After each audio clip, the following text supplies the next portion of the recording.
First of all, a very good morning to you all, and the warmest of welcomes to today's panel on what is day 4 of Edinburgh's virtual business festival, which is brilliantly designed and delivered by Edinburgh Chamber of Commerce to fit our new ways of working. My name is Fiona Forrest Anderson. I'm Head of Employer Engagement at Edinburgh Napier University. We're Chamber members, and I'm also very fortunate to sit on the Chamber's Inspiring Talent Group, which a number of the panellists today also sit on, as do a number of you on today's call.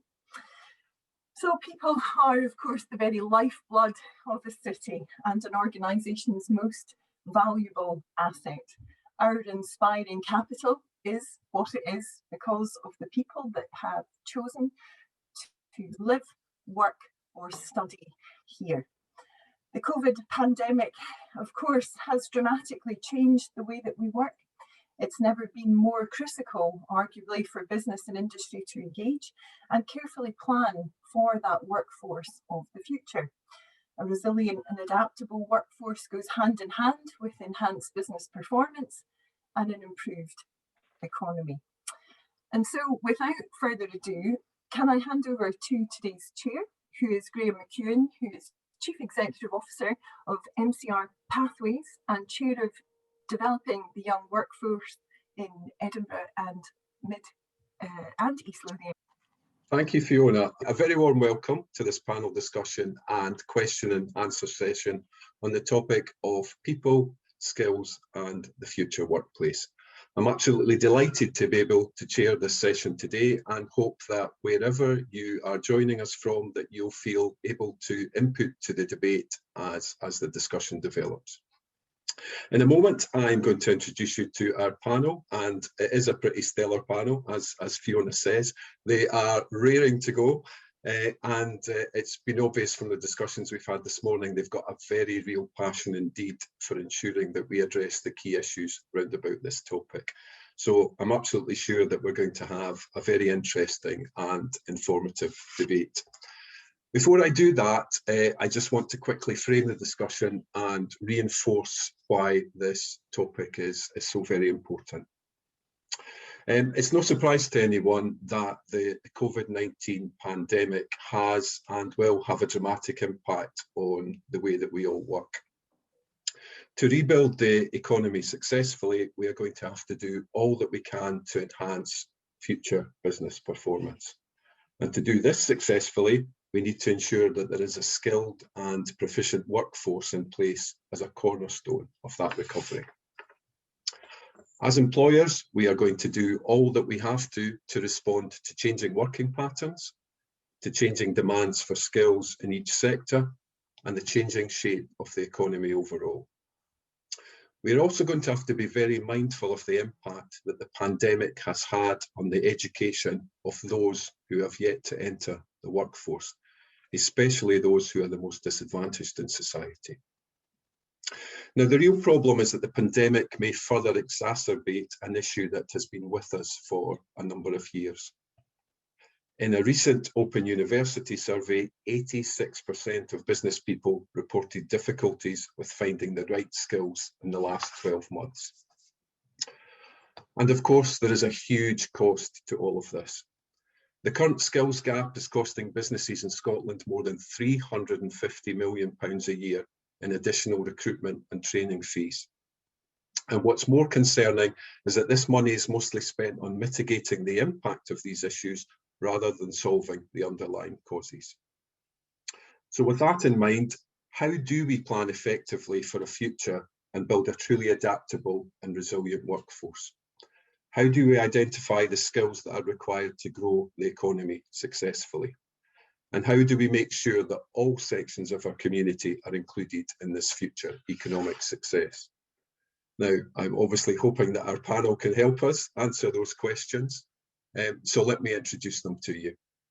Each panel member will say a little bit about themselves and spend a few minutes explaining their background and professional interest in this topic, along with the key issues that they feel are important to them.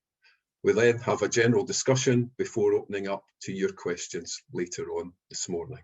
So please feel free to post your questions in the Q&A session, and we'll get to as many as we possibly can during the course of the panel discussion. So without further ado, can I first of all introduce you to Rachelle Fennick. Rachelle is Director of Developing the Young Workforce in Edinburgh, Mid and East Lothian, an organisation I obviously know very well. Rachelle is a specialist in workforce planning and has a broad range of expertise in working with educators, employers and government in developing employability programmes. And it's a real pleasure to have her on the panel this morning. Over to you, Rachelle.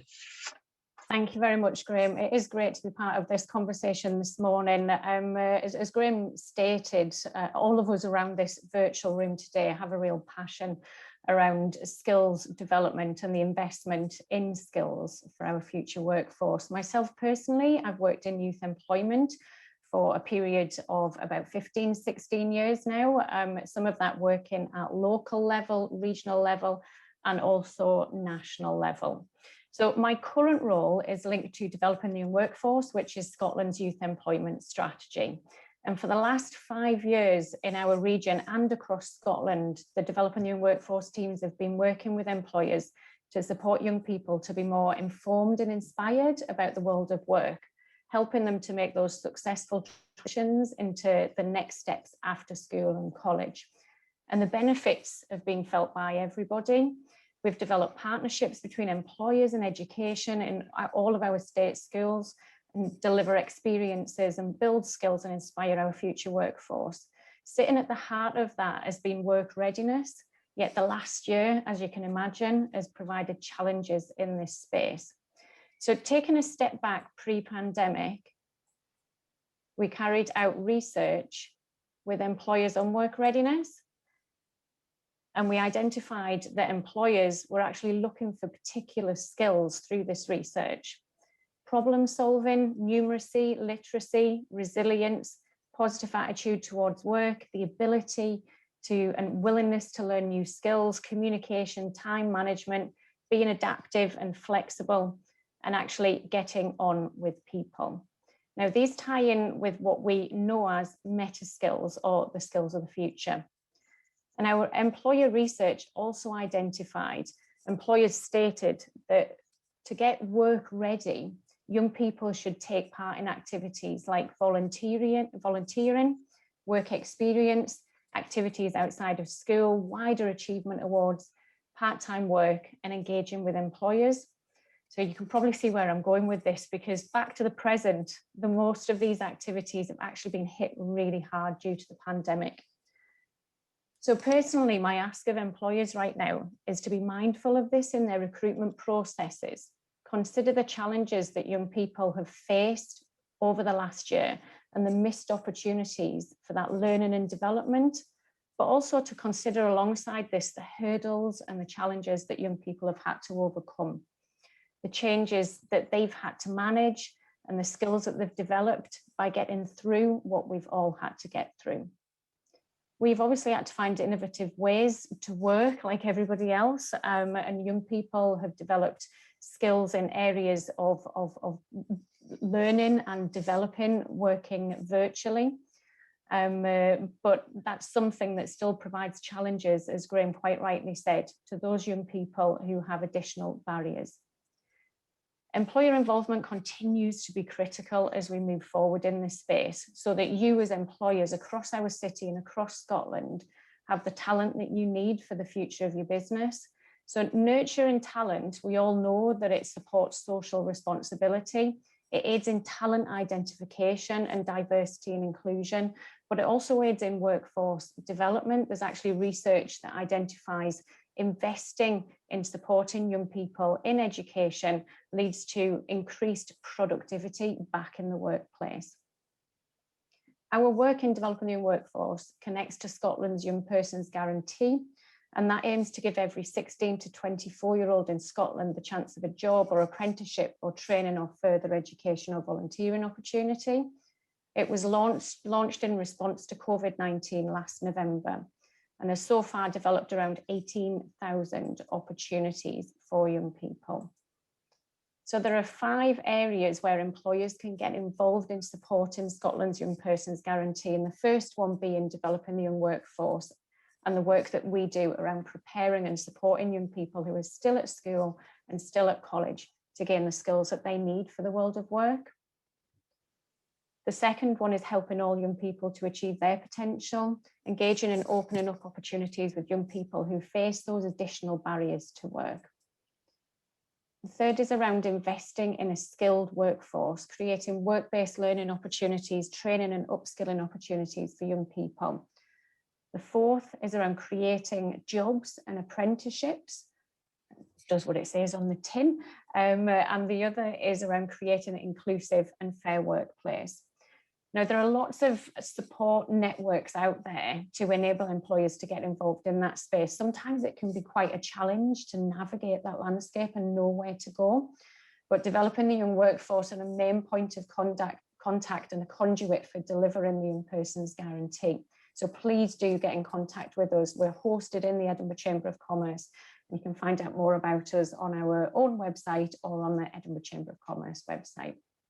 So just in summary, the immediate future obviously remains unpredictable, but investing in young people as they start their careers remains more important than ever. And actually, there's nothing too small, or may I add, too large in this area of work when we consider the skills of the future. Thanks, Graeme. Thank you, Rochelle.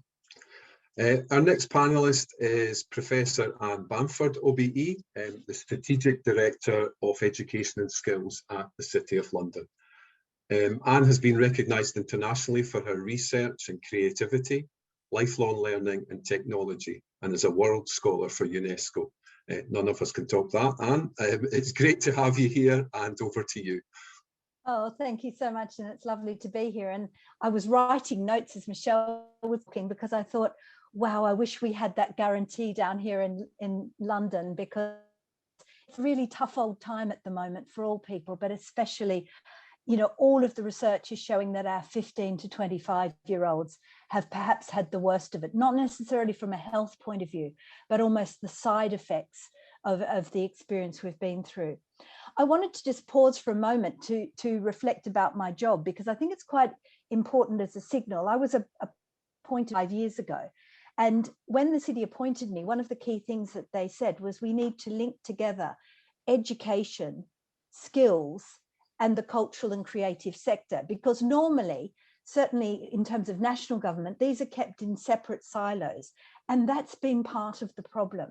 And so the first signal was when they created a job which actually said this is about bringing education, business, and the creative and cultural energy of the city all together to make change. And they also were quite ambitious, because they said, we want you to change London, we want you to change the United Kingdom, we want you to change the world. No small brief, but it was really saying, how can we make this influence really be felt by as many young people as possible? And what was driving it very much was social mobility. So the stream that underlines it all is, how do we change things for the long term going forward? And we realize this isn't something that just is caused by the pandemic. This has been a problem for before that. And interestingly, I'd like to sort of start by actually talking about some of those disruptive factors, because the first thing that I did when I was in post was actually start to look at what are some of the disruptive factors, and to research that, to hear that from education, from the view of business, and say, well, what does it mean for us? And the factors that were identified 4 years ago were things like globalization, the emergence of the sharing economy, you know, the capacity to book through Airbnb or to take an Uber, the speed of change, a growing mistrust in institutions. There's a mistrust in schools, there's a mistrust in a lot of our formal processes of democracy itself. We saw a rapid movement towards self-employment, a collapse of the so-called middle skilled jobs, with polarization at either very low skill or very high skill. Irrelevance of education, people saying, why am I bothering getting a degree? Why am I bothering to get A levels or whatever? Environmental sustainability, differentiated society and inequality, the whole Black Lives Matter issues, migration and population changes, the impact of Brexit, AI and machine learning. And the one I've not mentioned, which actually came up as number 5 as the major disruptors, was going to be a loss of health and well-being. And 4 years ago, they predicted that it would have things like the emergence of a disease or virus, antibiotic resistance, struggling with things like obesity, fitness and well-being, mental health, and feelings of happiness and not feeling isolated. Of course, when we identified those things, we couldn't have really predicted the extreme speed of change that we've seen over the last 12 months. But those issues were important then, and they've become even more important now. And in response to this, we said, we need to look at what skills are the skills that are needed now and into the future. And we also started to look at how the economy is changing, how business is changing, how education is changing, and how do we bring those issues into how we think about those skills that we need. And when we started to look at this whole area, what you notice is that there's a proliferation of skill lists, and they're all called different names: essential skills, transversal skills, skills for the future.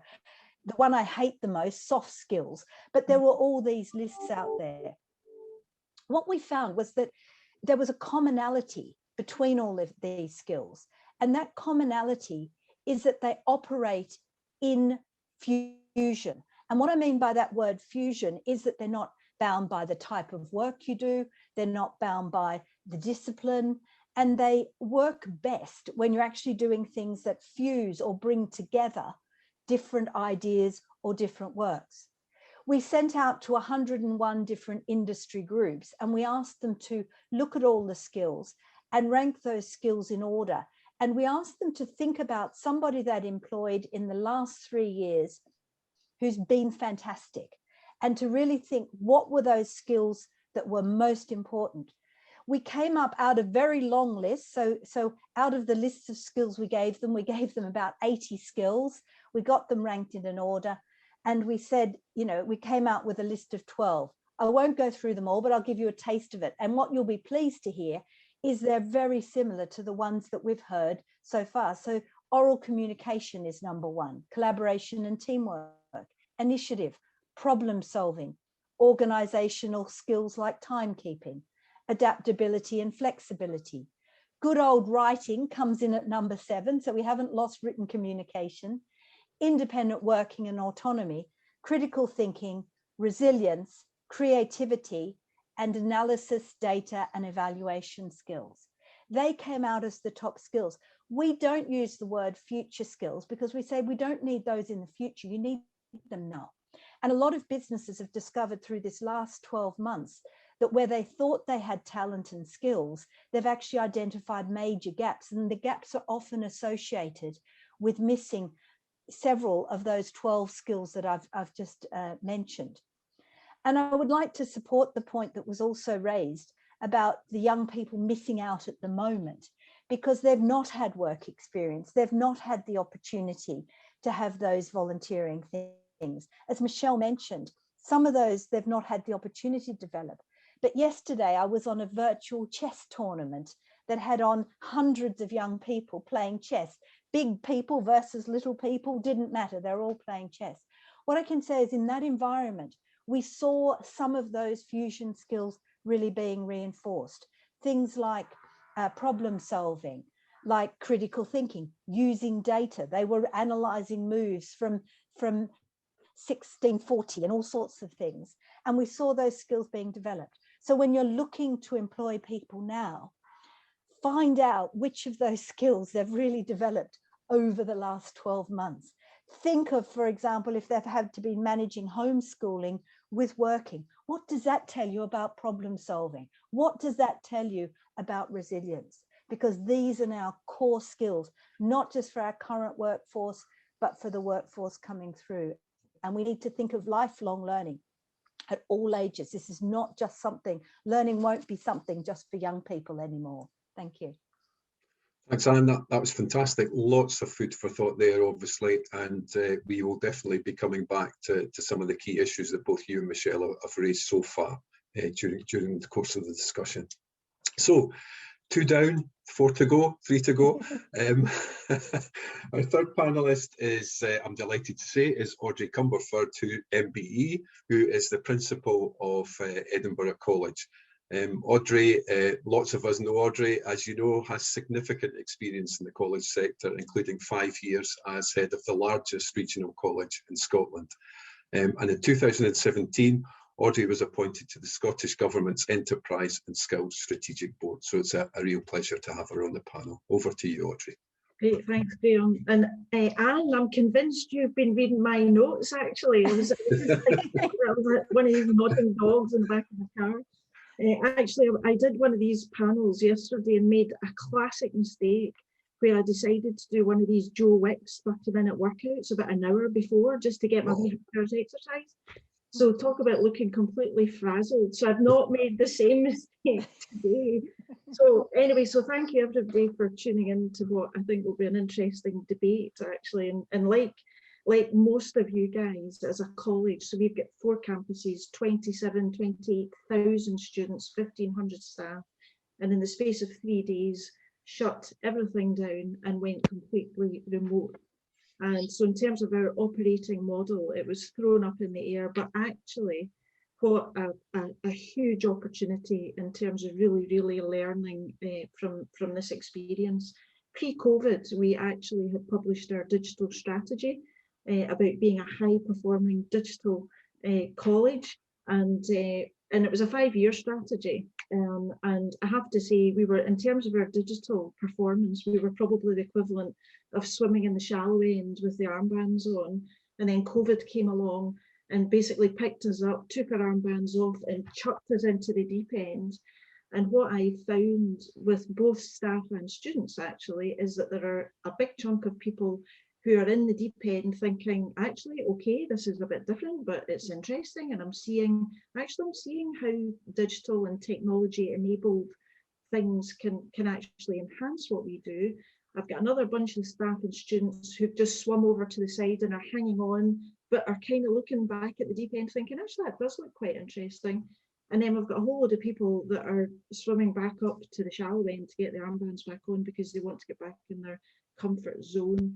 And personally, I don't think we'll ever go back there. Actually, this is about looking forward and building on the changes. So yeah, so some interesting debates actually, because, and this is a very kind of personal experience as the principal of a college, is that one of my biggest frustrations is feeling too controlled, actually, is that we are controlled. So we are controlled by others in relation to what we do, how we do it. And there are, you know, many restrictions actually on our business. And my mission in life, apart from trying not to become institutionalized, is to try and get the system around us to change in a way that really loosens colleges up. And I'm sure universities too, but certainly colleges who are in a slightly different position, is to give us far more autonomy over what we do and how we deliver it, particularly for businesses. And I've been involved in some interesting debates. Graham, you mentioned the Enterprise and Skills Board, in that environment and others, having a debate around the value of education and qualifications versus training people and developing those skills that Anne and Michelle have just talked about. And actually, where is the balance too much towards people gaining qualifications and not enough on actually looking at bespoke skills development for people to do certain jobs. So there is an interesting debate there, and it will be interesting to hear what people think. And the other area that I'd be keen to hear from people is around demand. As a college, we provide hundreds, and I mean hundreds, of qualifications across all sorts of disciplines. Now, how do we decide what qualifications we do? Well, it's based on individual demand. So people basically saying, I want to study X, this is what I want to do. Also, we've got industry saying, we need people with these types of skills.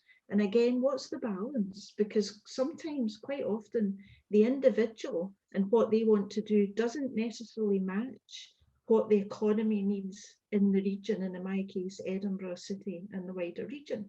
That's an interesting debate, I think, to have.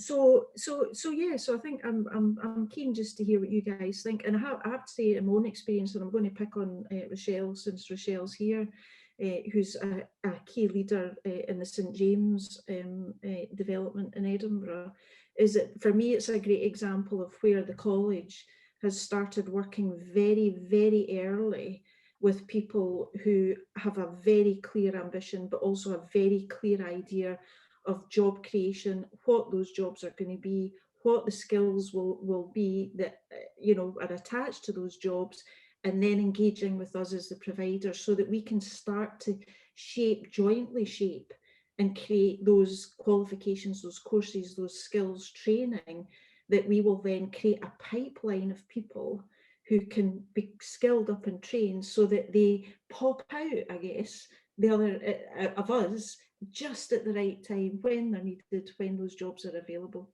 So anyway, I'll stop there because I'm conscious of time and we want to get into the discussion. Yeah. Well, thank you, Audrey. That honestly, that was really interesting. I think our problem this morning is going to be after the first three panelists, we're going to have far too much to talk about, to be honest. It's just yeah, it's really interesting topic. So let's move on to Phil. Phil Ford, who is the regional skills planning lead for Skills Development Scotland.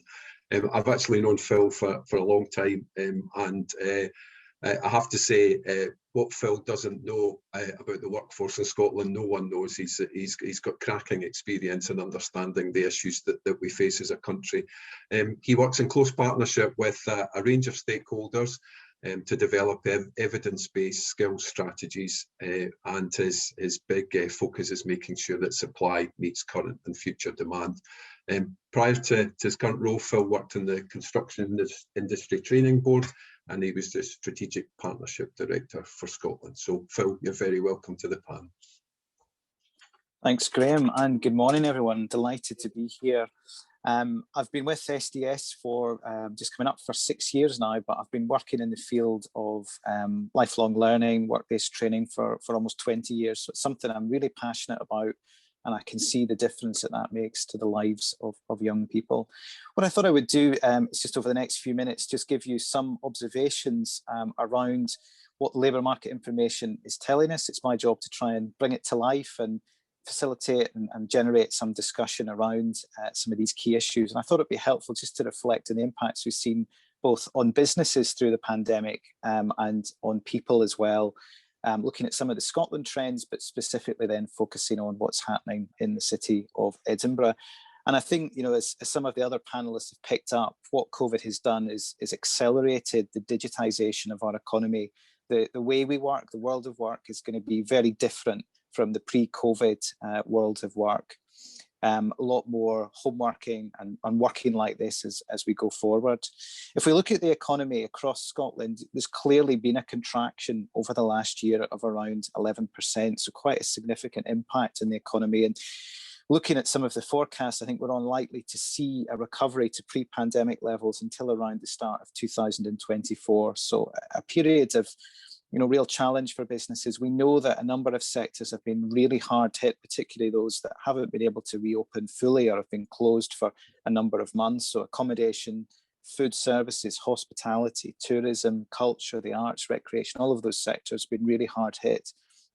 We've seen some slight recovery in recent months in that sectors like manufacturing, wholesale and motor trades have seen an increase in business turnover from the same point last year, but every other sector still hasn't hit that benchmark in terms of the amount of turnover compared to the same point last year. Edinburgh has shown probably greater resilience than other cities in Scotland, as a number of people have been able to work from home and continue working, and the annual growth rate, the average growth rate for Edinburgh is also higher than Scotland over the next few years. But that said, we still have almost 39,000 people on furlough, which is almost 11% of Scotland's workforce. And we know that the inequalities that we see in society have been magnified and exacerbated by COVID. So as the other panelists have said, young people, particularly under 25, those from Black and ethnic minority communities, much more likely to work in sectors which have been negatively impacted by COVID, and they present now with some real challenges in terms of finding work. Number of businesses, again, struggled. 120 employers have accessed support through the PACE service, and that's almost 3,800 young people as well. And the universal credit rate has been rising. Just to put it into some perspective in terms of youth unemployment, in Edinburgh, East and Mid Lothian, it's around 3 times as high as the 16 to 64 population. So although there's been a lot of fantastic work done over the years through developing your workforce and other initiatives, youth unemployment is now creeping up again. And if we put a little bit more scale on that, around 3,600 young people leaving school, the summer leavers in Edinburgh East and Mid, around 5,000 winter leavers, around, based on 2017-18 figures, over 5,000 college leavers, 21,000 university leavers, 3,500 modern apprenticeships, and 4,000 unemployed young people. So that all totals up to a significant number of young people that require support and help to make the correct decisions in terms of progression into areas of opportunity. If we look at where the jobs are, this has been talked about a little bit earlier in terms of the meta skills or the core skills, whatever you want to call it, that employers are looking for. And the top skills at the minute, based on the 67,500 job postings that we've seen over the last 12 months, are around teamwork, collaboration, customer service. And the highest number of job postings within the City of Edinburgh have been programmers, software development, nurses, healthcare, home carers, IT, business analysts. So those are where we're seeing the jobs, and the demand for skills is at a higher level as well. For those of you familiar with the Scottish Credit and Qualifications Framework, 62% of jobs are going to be required at SCQF level 7 and above. So higher level skills are going to be important.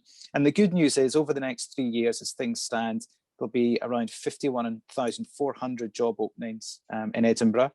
And we are seeing some growth forecast as well, almost 11,000 new jobs potentially created. So just to summarise in terms of what I think are some of the challenges and maybe to help frame the discussion, clearly supporting people into areas of labour market opportunity in the areas that I've just discussed, supporting young people to make those choices and to help them find apprenticeships or education and training opportunities. We're in the middle of Scottish Apprenticeship Week, so there's really good stories of how employers have been supporting young people and how young people have been benefiting from the apprenticeship programmes. But we also have a big job to do around upskilling and reskilling. So if digital skills are more important than ever, then we need to upskill the workforce so that they're able to take advantage of those opportunities. And also reskilling for those people who are coming out of traditional industries. How do we reskill and help them to make the transitions they need? And what can we do to create more jobs as well and to generate more inward investment, and looking at through procurement and community benefits, creating employment and skills opportunities. There's a lot of support available for businesses and for individuals through SDS's website and in other places, apprenticeship support grants, flexible workforce development grants.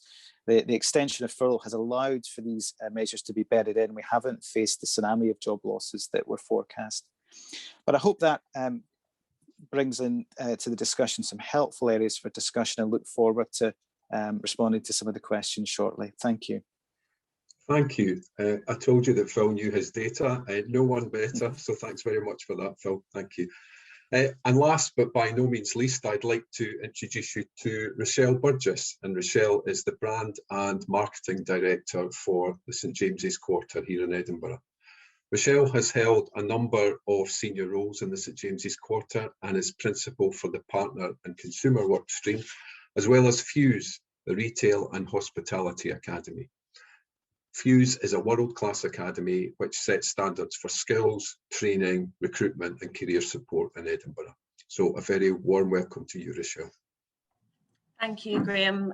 Thanks, other panellists. It's been great to hear all about your views this morning in terms of youth unemployment to stats and jobs available. I'm pleased to come to the table today with the promotion of over 3,000 jobs in the retail and hospitality sector at St James Quarter, and we're very proud to announce a June opening on Monday at the opening session at the Chamber of Commerce. Martin Perry, our Development Director, went live with that date, so we are moving forward at pace. For those on today's discussion that aren't aware, with St James Quarter is at the east end of the city and is made up with 85 retail units, 30 bars and restaurants, rooms, the 75-bed apart hotel, W 244-bed hotel, which is due to open later in 2022. I'm very proud of our 1,650 car parking spaces underground, and Everyman Cinema and 152 residential apartments. So a new district in the city, something that we are moving towards launching just now, and that's part of my job at St James Quarter. So I'm there really to drive consumers back to shopping, back to being out of your houses, hopefully very soon, and experiencing the retail and hospitality sector yet again. We will be out and about very soon, I'm pleased to say. So my role goes across a variety of different areas, and that includes the digital piece. So really interesting to hear a lot about the kind of digital reports and things that I've read from Edinburgh College, and the skill sets that's required within that industry just now. And it's absolutely right, we're moving more towards data science and understanding consumer movements, how people shop, where they shop, how they spend their time, and right the way through to kind of loyalties, rewards, customer journey, and everything else that comes with that data science. Tourism, I do believe that the city will see tourists coming back very soon, albeit probably this year mostly domestic tourism.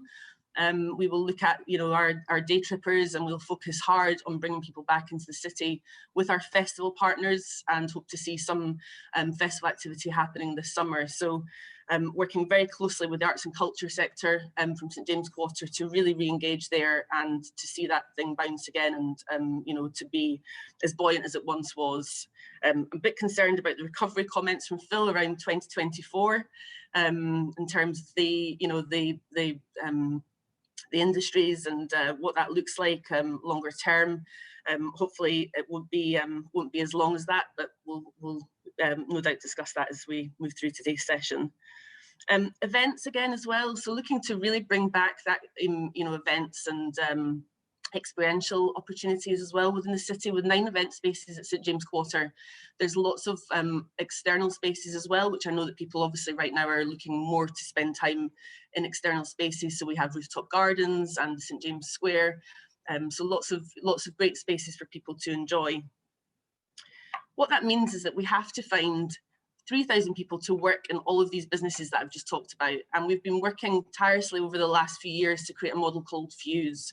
Now, Fuse was created to help deliver the 3,000 jobs in the sector in retail and hospitality. It was predominantly there to raise the profile of the sector.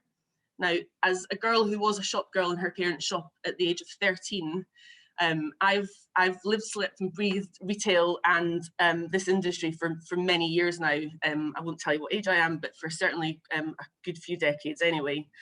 And I've always believed that the retail sector has taken a hit as just a shop girl mentality, that it's not seen as a career choice, and it's seen as something that, from a parent's perspective, we've attended various fairs and things at Edinburgh College, where parents and guidance teachers and things come along, and to try and influence the mindset that this sector is actually a good go-to destination for career progression and that sort of thing is really close to my heart actually. And I really want to work hard with all of the partners throughout the opening period of St James and beyond to ensure that we deliver that mindset, that we show that this is a destination for progression.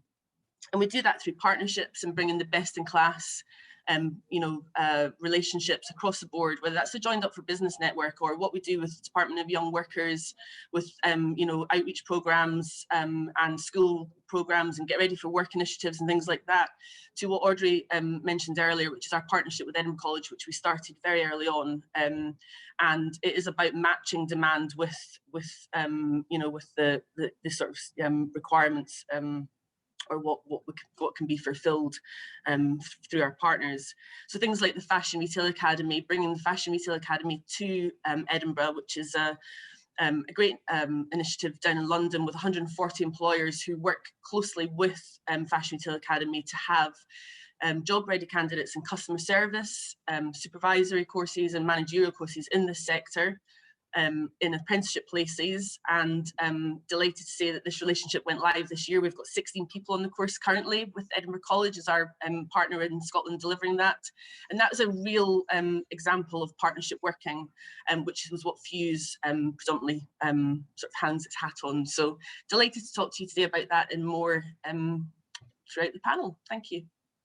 Thanks, Rochelle. That was really interesting. A huge array of topics and issues covered in the introductory remarks. So I think I'm going to ask a daft laddie question, to be honest, to open up the debate. Why, can I ask the panel first of all, why are we still talking about the issue of effective future workforce planning? We've been talking about it for the last 20, 30 years, as far as I'm concerned. We haven't really cracked the issue. Why do you think that we haven't quite got to the point that we need to get to where there's a holistic solution to this issue? And can I possibly come to you first, because you talked about those major disruptors, and I don't know if we don't have a joined up understanding of those, or we don't have a shared view of them, and I don't know if that's a big barrier to getting to the right solution. I think what you need is a long-term commitment. First of all, I think it needs to have, you know, policy and political lines running in a joined up way. Also, I did sort of signal in my sort of slightly longer introduction, is I also think it's really important that the key sectors, so education, the skills sector, the business sector, the cultural and creative sector, and you know what Rochelle was just saying is primary example of that. And it's interesting, she called it fuse, and I said we call it fusion. So I think that there's also the sort of structural things that we need to set in place to make sure that they're talking to each other. I think that's a key thing right from the outset. I also think, and it was hinted a little bit in what several people have said, is we have to start looking at what we measure, because one of the interesting things of the research we've done around fusion is that we asked a question as in terms of what can you use now to determine if somebody has the fusion skills you need for your business. And basically all of the current measures we use were deemed to be virtually of no use. Even things like references, interviews, qualifications. The only things that were deemed to be of use were actually doing a task as part of the interview process. You know, you get them to do something. So I think we need to really look. And this was raised in what Audrey said. And I know they're doing some really innovative work at the college to look at how do we actually measure what's important, so we're able to show that and document it. I think another factor we've got at the moment, which has, so those things have happened for a long time, Graham, I agree with you. But I think we're also seeing a new pattern. When I was young and you'd say, what do you want to do when you grow up? You'd answer with a noun. So you'd say, I want to be something. And the assumption was you'd start on that journey of being that thing, and for the rest of your life you'd pretty much just work your way up to the top of that line. We were very much I-shaped people. You know, you sort of headed up and then you reached a magic retirement age and you did one main skill specialization. Now then they sort of said this idea, well, we actually need T-shaped people. You know, they've got their specialization and they've got these broad fusion skills that run across the top. But what we're now seeing is not that. We're actually seeing what I would describe as comb, like hair comb people, because people don't just have one specialization. People now maybe have 20 specializations across their lifetime, and they've still got that nice consistency of those fusion skills across the top of the comb. But what we need to have is some bridges now between those specializations, and that's a change. That's a change that's happened over a generation. So people have moved from the idea of I am being a such and such to how can I take those horizontal skills across many different specializations, and how do we make the bridges easy for people to move across those specializations? To give a practical example, at London at the moment, we've got a huge number of flight attendants that have been made redundant because no one's flying anywhere. But they've realized their horizontal skills that they've got through being a flight attendant have really direct benefits to working in the social care sector, where there's been an enormous shortage of people. And what we're not saying is start again now to join the vertical of being social care. We're saying we can build a bridge from being at the top of your game as a flight attendant to something else that you are already skilled at, that you hadn't thought of, that's one of these other areas. And it's not doing it in a fake way. I mean, I think there was an awful amount of anger, and probably rightly so, when they said, well, you're a musician or a dancer, you can retrain to be an X. That doesn't work because it's not genuine and authentic. It has to recognize the assets that people have and then produce bridges that enable them to move in those assets across different areas of work. Notion of discipline areas won't exist. It will be about how your assets can be applied regardless of healthcare, education, working in retail, working in, it will be able to move. And so these are, I now say Rubik's Cube shaped people, because we'll have to click these around. Our specialisms and our fusion skills will have to move around. It will, because there'll be so many of them. So I think you've got two factors, Graham. One is a structural factor around, we need to work in a more collaborative, joined up way, and sectors have to join up for the long term. This is not something for a year. This is something forever. The other factor is that the actual nature of work has changed and is changing even more. And we have to wake up and see that, I think, is the really key thing. Thank you. Two really important points there. Obviously, the need for future collaboration and this concept of transferable skills. Audrey, I know that the transferable skills issue is something that you've been focused on for quite a while now, and we've chatted about it in other forums. But can you just explain why that's so important, and why connecting with colleges to investigate the importance of these transferable skills is key? Yeah, and just to build on that collaboration theme, is that since I joined education, so I came in from private industry into education, the term collaboration has been used. And actually, the nature of that collaboration has always been fairly transactional, i.e. we need this, you do that, and then, there's a transaction. And what, Anne, I think you're describing is what I believe, which is collaboration, and we used the Fuse example with Rochelle, is a far, far deeper connection and collaboration between the key players in this area, which is education, which is industry partners, etc. And a great example, Graham, is in the finance sector. In fact, Phil, you'll know about this at SDS. So SDS basically spent considerable time speaking to some banks, major banks, who were looking to invest and grow within Glasgow City and also within Edinburgh City. But we're looking for partners to develop some bespoke programs that were fast-track, bespoke programs, so didn't really fit with what I was saying earlier, that kind of controlled qualifications stuff, but very much bespoke. And actually, we're not looking for students that were coming out of our financial services courses. It was the exact opposite. Yeah. We were saying, actually, let's look at graduates who've come out of college, studying a whole host of different things, come out of university with different degrees, and with some very intense intervention, build the skills that they've got, whether it was cybersecurity, risk, customer-facing skills, etc. So it didn't matter what their qualification was in. And actually, a lot of the graduates, our first cohort has actually just completed, and a number of them are now being offered jobs, which is brilliant, after just a few weeks of training. Almost all of those graduates would never, ever have contemplated working within the financial services in a bank, because they had this perception of what working in a bank was all about. So there is something, again, and Rochelle maybe links into what you were saying, is the perception of retail being low pay and low value, therefore it's not an attractive place for people to go, is a big, big thing. And the solution to that is getting in early with the people who are influencing that conversation. So young children, the schools, the parents, the teachers, the careers advisors, which, the notion of the old style careers advisor is completely out the window, again, as Phil will know from SDS. Audrey, you said getting in there early. How early do you need to get into with young people to be able to start to shape that for the future? Well, from the college perspective, we are working with hundreds, and I mean hundreds, of primary school kids. Yeah.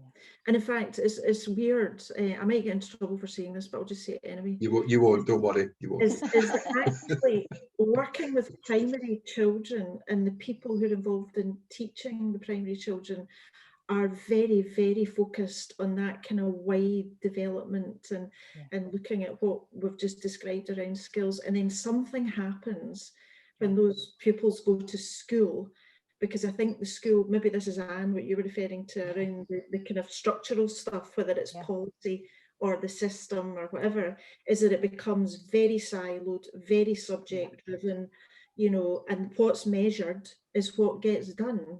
So, you know, if your performance is based on X, then you do X. Yeah. And actually, you know, there is something happens within that whole secondary time that I think is interesting. And, you know. I think that's a good point to draw Michelle into the conversation, actually, Michelle, and we don't want to offend any academics or teachers that are possibly on the call, but I didn't certainly mean to do that. We didn't. No, I know you didn't. It's probably me that's going to do it. And we just don't get it right, Michelle, do we? We value the wrong things in education, and we focus on a curriculum which really isn't focused on the needs of future workforce and work preparedness. So, I mean, what are your thoughts on the current education system and how it's failing us in this regard? Yeah, I'm happy to come in on that, Graham. I think while we can reflect and say and get a sense and feel that it might be failing, there's so much that our current education system does for young people. I mean, every lesson is underpinned by experiences and outcomes that should be ingrained within that learning and development. But sometimes what we don't get right is how we can bring the world of work and how we can really bring that curriculum to life in the classroom. But developing the young workforce has actually had some impact there, which has been fantastic. And obviously the partnerships that we have with employers to bring them into the classroom, whether it's virtual now or, you know, face-to-face, hopefully going forward again, having employers and having that industry representative voice to support the delivery of the curriculum is absolutely critical to ensure that young people have the information, the skills that they need to progress into the world of work. So, I mean, some of the developments in that space, and I know that Mike had asked a question around articulated learning and around business knowledge transfer as well. So just to tap into that question that was posed, there has been more of that deeper collaboration, as mentioned by Audrey already, in the creation of qualifications that now happen in the senior phase of schools through foundation apprenticeships. So a lot of people will be aware of foundation apprenticeships, and they deliver, you know, work-based learning experiences for young people as they're progressing through their senior years, S4 to S6, in school in partnership with college and other learning providers. And young people get the opportunity for a real in-depth experience with an employer. They get that opportunity to fit into a real business environment. And actually the Chamber of Commerce, so big shout out to Edinburgh Chamber of Commerce right now, is leading the field as an SME business. We've got 6 young people on foundation apprenticeships at the moment in different departments, working virtually. And you know, some of the feedback from the young people, they've been in place for just over a month, and some of the feedback from young people has been, you know, really heartening. They're really grateful for the opportunity. Not just that, but they're developing these skills that will really, you know, stand the test of time and ensure that they can have that transferability across any sectors that they want to progress into. So I've probably diverted slightly off there. But one thing that I did want to, you know, going back to the original point that you were making about how come we're not getting this right, Graham? for me, we're always trying to solve a problem. A problem comes to the surface and money is thrown at it, resources is thrown at it. It's not about always solving the problem. It's about changing the culture. It's about doing something right, and you know, investing in what is right. It's not just about throwing that resource where there is a problem, because that problem goes away, but it maybe sits under the iceberg surface, you know, and then we don't focus on it for a little while and it comes back again. So it really needs a culture change in that holistic approach and that collaboration as well, how we work together. Can I just push you a little bit on that one, please? Because I think you're quite right. I think a lot of money is flung at this and we don't seem to be getting it right. But who takes the lead? Who should be leading in this area and trying to pull it all together in an effective way? Or sorry, is that a very unfair question? Yeah, thanks for putting me on the spot, Graham. You know what? It's about working together on this. That there's a particular amount of influence that, as you know, as business people, as employers, that we can have, and we need to understand how we can apply that influence and how that influence can be applied to policy and strategy. You know, there was a piece of work done around the Poverty Commission, and there was a lot in that to say that we need to take this holistic approach to how we solve the problem around poverty and involve the individuals who are actually you know, dealing with the challenges that poses at the moment. So I think it's looking at it from grassroots level to those that can assist with the problems that can be solved, and those that actually write the policies, and how we bring all of that together. And I think, you know, that there are mechanisms for that. It's just how we have stronger voices and how we ensure that, you know, we can feed up. And I know that, you know, the Chamber of Commerce, shouting out again, aren't I? I sound like I'm getting a little backhander for the Chamber of Commerce here. But, you know, there's a lot around that policy commitment and how they represent the voice of business. So I think it's a bit of a push-pull, if I'm honest, Graham. I don't know whether that answers the question fully. No, it does. Thank you. I just think it's a fascinating issue to think about, you know, who should take the lead. We talk about collaboration a lot, but we actually need to move things forward, and somebody needs to take the first step. Phil, can I ask the same question to you? Because obviously you work for an arm of government. How important do you think that government's role is in driving this forward?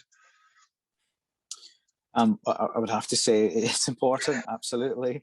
I think what I've seen is a much greater degree, you know, of collaboration, both between agencies through the new Enterprise and Skills Strategic Board. So there's a lot more communication between the various agencies and key issues.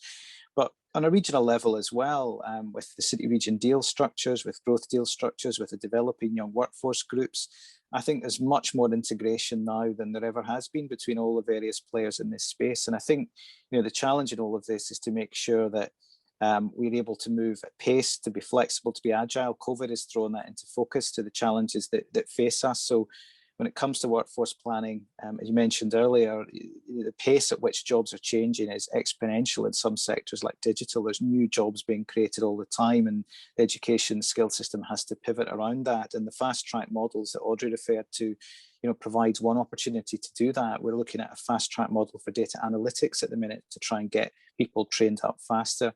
But I think the skill system has become more agile and more integrated, both regionally and nationally, to address some of those challenges. And the process of engagement with employers as well as developed. You know, we have the Scottish Advisory Board for apprenticeships, where we bring together employers to look at how apprenticeships are shaping up and need to change. We've got various working groups off the back of that. And again, things are happening at a local level, things like Marketplace, for example, which seek to engage with employers and bring them closer to young people, to bring that supply and demand closer. So I hope that answers your question, Graham. No, it does. Thanks very much. And Rochelle, can I bring you in at this point, please? Because obviously, Fuse fascinates me because you know, it's got a huge task in hand, and we've talked about fast track models there. How do you keep ahead of the game in Fuse, and how do you know where to direct your activity? I think it's about employer engagement. So it's really understanding demand from employers and the industry as it's changing to be able to then look at what is required from a training and development perspective, I would say. The sector is continually changing. Look at what the last year has been like, with the majority of people in this industry on furlough, and Fuse has still kind of stood there to support the industry from the PACE model with the continuing Partnership for Action for Continued Employment, to work closely with Michelle and the team at DYW to understand the changes in generations and what's the aspirations for school leavers, what's the aspirations for people leaving college, what kind of courses do people want to do, to what's the skill requirements within our industry, and trying to match that as best we can through insights, through continual conversation, really, Graham. Okay, thank you. I think what's fascinating for me so far in this discussion is we've talked a lot about young people, and we've talked a lot about people leaving school and leaving college. Can we maybe investigate the role of the older workforce and intergenerational workforce, and think about how important that is to this issue? Has anyone got any strong views in that area? Are we all experts in the young workforce? The reason I ask is that if we're going to solve some of the issues that we have as a society and as an economy, we have to engage the older workforce as well, and it's probably a bit harder to reskill and retrain certain parts of the community, or is it? That's the question. Anne, do you want to come in? Yeah, if I could, please, and if I could take it in two directions, because I think there is one about sort of a retraining idea, and also that goes beyond just retraining the skills. It's also retraining mindsets for a different way of working and a different way of and I think that's been a thing that businesses have been telling us has been a real eye-opener to them, that where they thought they had a skilled workforce, they sometimes haven't, and in fact they may have 2/3 of their workforce needing to be very rapidly upskilled to match what's happened over the COVID time. But I want to also, and I think that, so we have to take this as a lifelong picture. And certainly if we talk of things like digital exclusion, we've seen how the elderly can't even make an appointment to get the vaccination because of digital exclusion. So I think we do have to look at this all the way through, even post-work, not just pre-work, but post-work, because they're still contributing to the economic life of a society. So we need to make sure that we're looking, truly the whole of life. And even when they said about starting in primary school, we start in early years because there are families where there's intergenerational unemployment.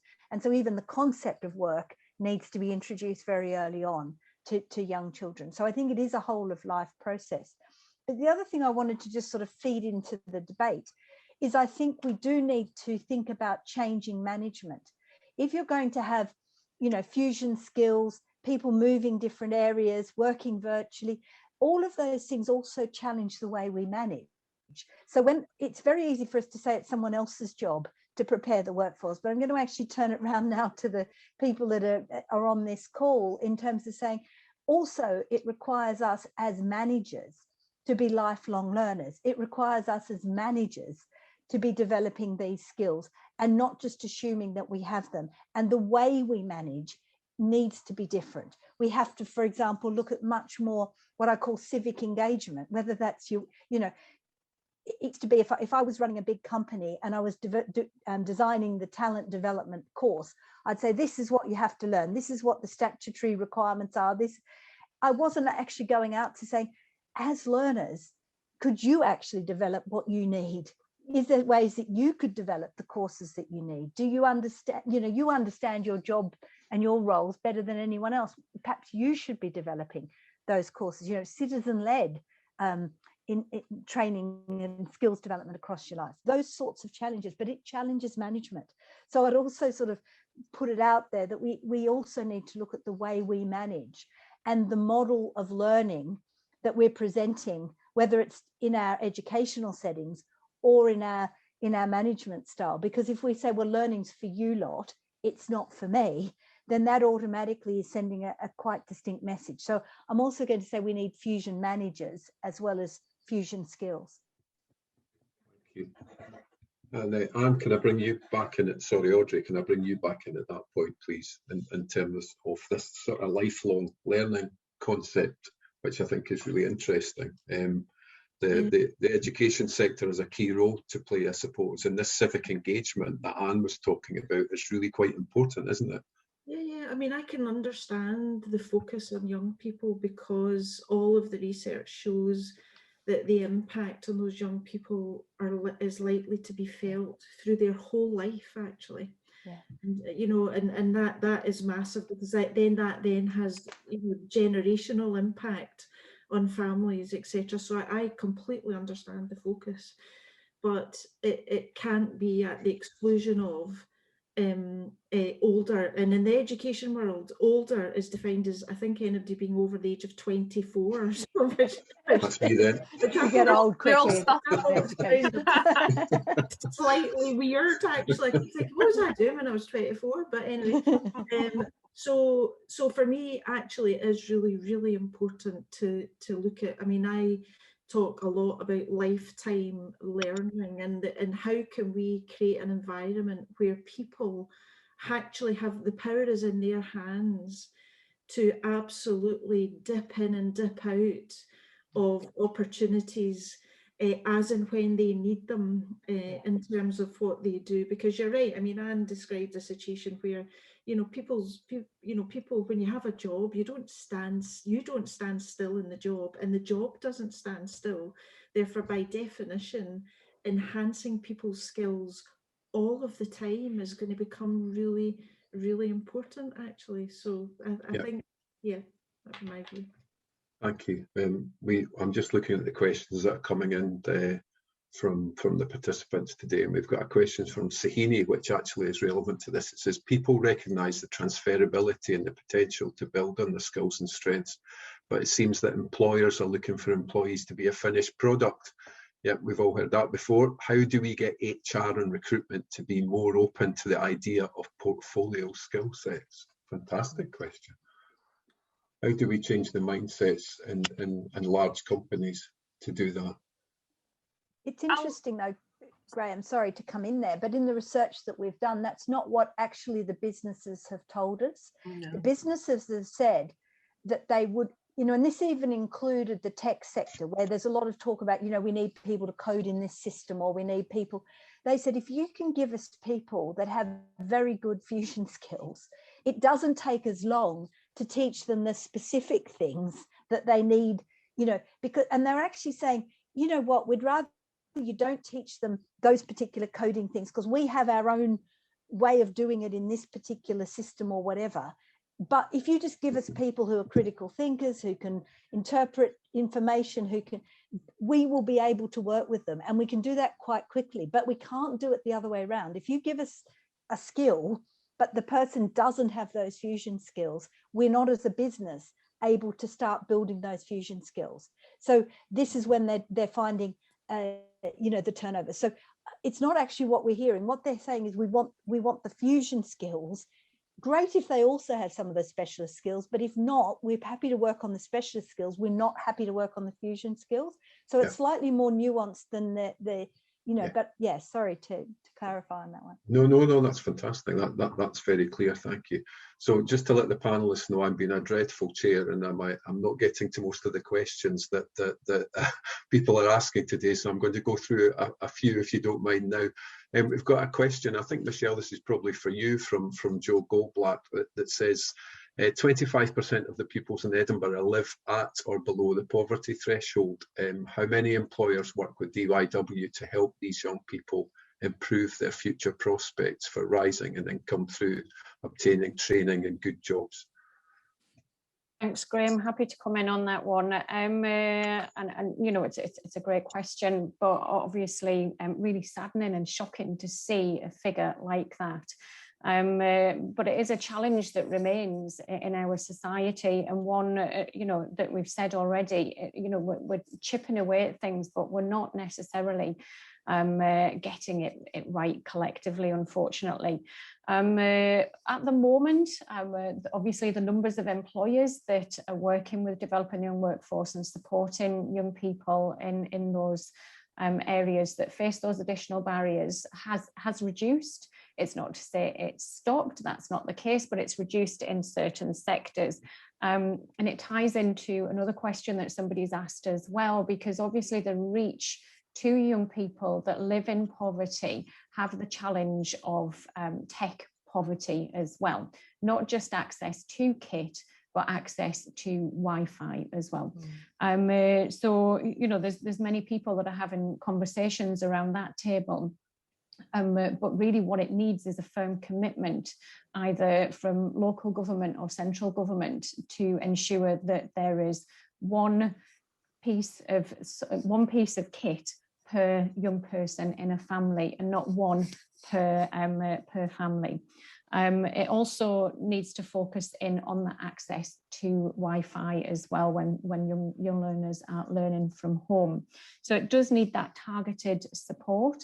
And when we consider targeted support, one thing that I'd like to highlight is that there has been a firm commitment through Scottish Government funding as part of the Young Persons Guarantee that there will be a developing young workforce coordinator in each of the schools across Scotland. We've already got that in place in Edinburgh, and we're seeing the impact of that already. And part of their role is to focus in and support young people who need it most. So we will see an increase in the opportunities that are offered to young people. If I could also potentially put it back to Graham, and maybe as chair put you in the hot seat for a question. You're not allowed to put me in the hot spot. Come on. But obviously, wearing your hat as MCR Pathways, and you know the fact that that is a fantastic charity that supports young people who are care experienced. You know, most. You know, you could say that most young people who are care experienced, it goes hand in hand that they would be living in poverty as well. So I thought it would be good just to throw that back to you, Graham, if you wanted to cover off some key points. Yeah, I think the most important thing for me is that we are mindful of all sections of the community when we start workforce planning, and that we understand what the needs are across the piece. Obviously, you've mentioned that the charity that I lead, care experienced young people and those with other barriers to employment, other disadvantages need extra support and extra help. But it's not much different from the support that any other cohort of young people in schools need. It's just that they need slightly more attention in the early years to get them back on track and get them on a level playing field with everyone else. So I think it's really important that we treat everyone in the same way as quickly as we possibly can, and we create that level playing field, and that we make sure that when we are thinking about their needs, that we engage employers and colleges and mentors and other people in the community as early as possible. But yeah, no, I support what you said, Michelle, and I think it's about joined up working, that's all. So thank you. Thanks for putting me back on the spot. We have about 12 minutes left. I'm afraid I can't believe how quickly this has flown in, so I'm just going to go to another couple of questions that people have asked, if the panel don't mind. I've got a question from Joe that says, the Chancellor has just announced an extension of the furlough scheme until September. Therefore, whilst there is short-term reassurance for employers and their staff, the long-term is uncertain. Which sectors do you believe will have the greatest potential for future job security during these uncertain times? Phil, can I throw that over to you, please?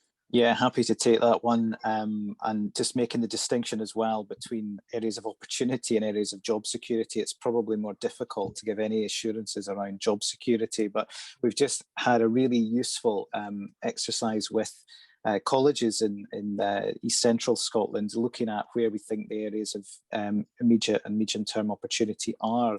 And some of those are areas like health and social care, as you would expect. That's continued to recruit and continue to be strong demand there.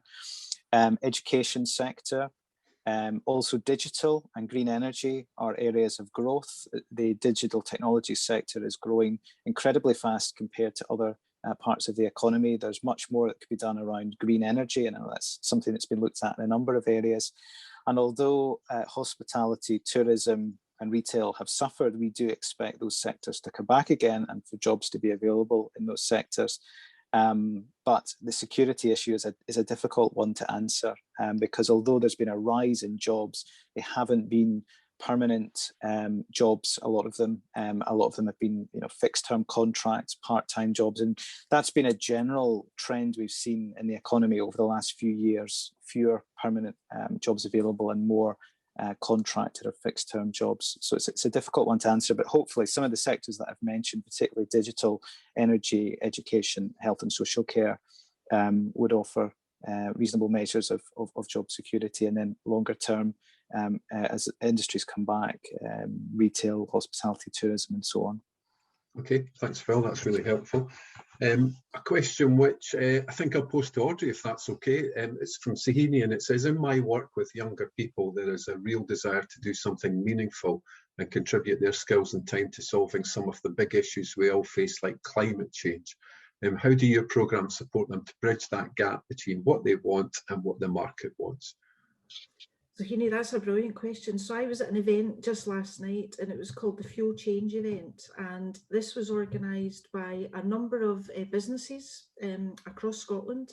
So from chemical manufacturing to aeronautics to food production. I mean, there's a whole host of different businesses basically set challenges that were relevant to their business, and it was around the climate challenge and climate emergency.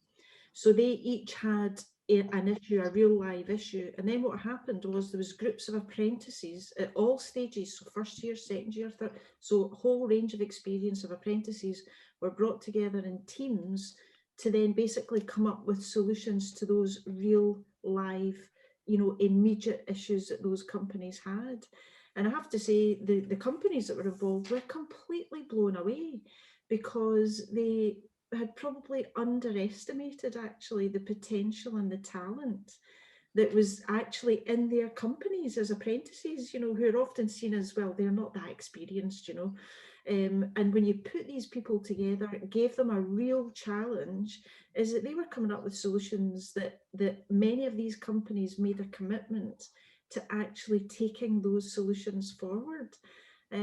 So there is, it's back to that, what we've discussed a number of times, which is, rather than for me thinking about assessing students, and having to do assessments, is we are moving very quickly towards holistic assessments that are built with employers around industry, real live industry situations and challenges, and getting students involved in that. I tell you what, it's far more engaging for the students, right? They much prefer it, far more engaging for the lecturing staff that are involved in it, and it gets the industry partners deeply involved, and actually much more trusting and kind of supportive of then the students that they know are going to come out and actually be employable. So I am a big supporter of moving away from this kind of siloed way of assessing people to creating, but this is where it's a two-way thing. That programme last night was a success because of the industry, the companies who were prepared to give up their time and actually commit to doing something like this. So it has to be a two-way thing, where industry does invest in some way into the people in the system as they're training. So I mean, it was hugely uplifting actually being involved in that last night. Hope that answers your question, Sohini. Sure it does, thank you. I think this one is for Rochelle. So Rochelle, how do we encourage more people to view hospitality retail as a long-term career option? It's an open question to you. Thanks. I'll just carry on from what Audrey was just talking about in terms of industry working closely. And I think the kind of mentoring and ambassadorial programmes, which we've talked about with Michelle and yourself, Graham, some of our steering group meetings and things, is about kind of getting under the skin of education early on, from a sector's perspective, and really reinforcing the message that there is a pathway to career progression within our sector, and showcasing that. So whether that's through sort of study cases of people in the industry. So let's just say the head chef at Harvey Nichols, who started as an apprentice at 16, is now the head chef of Harvey Nichols' 4th floor restaurant, and showing that progression and that the career development there. So case studies, I think, are a good way to start, and also working with parents early on as well. So through some of the job fairs and parent guidance piece that we talked about a little bit earlier. So I think it's starting as early as you possibly can in education to show that this is a destination where there is career progression, and then I think showing with employers, importantly, that the employers also understand that they have a role to play in terms of delivering training and development throughout the career path. So it's not a case of just getting somebody into jobs, getting somebody job ready coming out of school or college. It's about then what happens thereafter, and showing that continual progression and learning, which takes us through to the older generations, and continual learning and development. Everyone learns on their jobs every single day, and it doesn't stop. But start early, educate early on, and keep it going throughout your career, to show that as a positive career choice. That's fantastic, thank you. I don't know if anyone else has noticed the time, but we've got 4 minutes to go. So apologies that we haven't been able to get to everyone's questions today. I hope that you will agree, however, that this has been a high quality and informative discussion. I've been scribbling away like a madman, as you probably heard, as the panelists have been talking through the session, and I think a number of key issues have emerged that are really quite important for us. And I think the first one is the importance of new thinking and partnerships to develop a holistic solution to this issue. It's an old issue, but it's not really. It's a new issue as well, as things constantly develop, especially in this post-pandemic world. The need for strengthening the current employer education programmes and having a greater impact on the curriculum is something which comes up repeatedly, and something which is a long-term focus for us all. And the need for long-term strategic investment, obviously, in training and skills remains. I think also what I've got from the discussion this morning is the importance of transferable skills, and the importance of the bridge skills that Anne mentioned, and the need to make sure that we support movement between sectors, and are able to do that far better in the future. I also think from the discussion this morning, it's vital to ensure that no one is left behind when the economic recovery comes, and that we plan effectively for that. So I think obviously there's a strong economic, there's a strong business, but equally there's a strong moral case for new partnership thinking in this area, and a long-term approach that puts skills at the centre of future economic and business planning. So it's been a fantastic debate. Thank you so much to all our panellists for your contributions. They've been fantastic. So I want to thank Michelle, I want to thank Anne, I want to thank Audrey, and I want to thank Phil and Rochelle, especially for their contributions today. And I want to thank all of you that have asked questions during the debate. We hope that you've found it useful, and that it has sparked some new ideas and opportunities for actions in this area. So thank you once again, and we hope that you enjoy the rest of the conference. Thank you.